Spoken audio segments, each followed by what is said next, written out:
Ethical principles of psychologists. An individual working as a psychologist should adhere to the ethical principles of psychologists and comply with the code of conduct. The first two ethical principles are beneficence and non-maleficence, and fidelity and responsibility.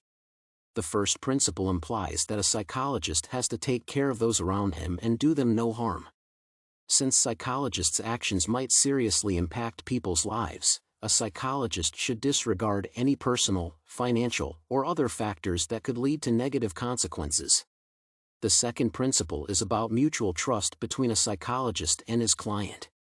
It also reminds the psychologists of their professional responsibility to the client and society.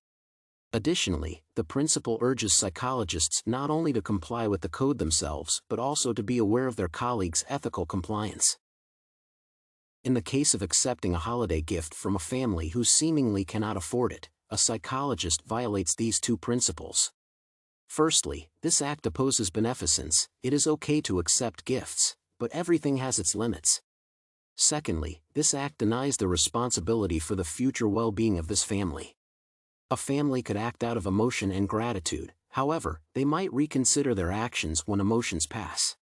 Since the necklace's significant worth is out of the question, there is a great probability of its better usage. The situation also implies that a coworker accepted the necklace out of personal desire, which is considered unprofessional judging by the first principle.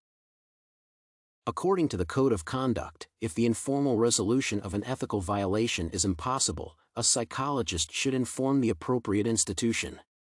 Because my coworker deliberately decided to keep the necklace despite my inquiry, I will have no other choice but to speak of it to the state or national committee, licensing board, or the person in charge of our agency. Not doing so would, in turn, violate the second ethical principle from my side.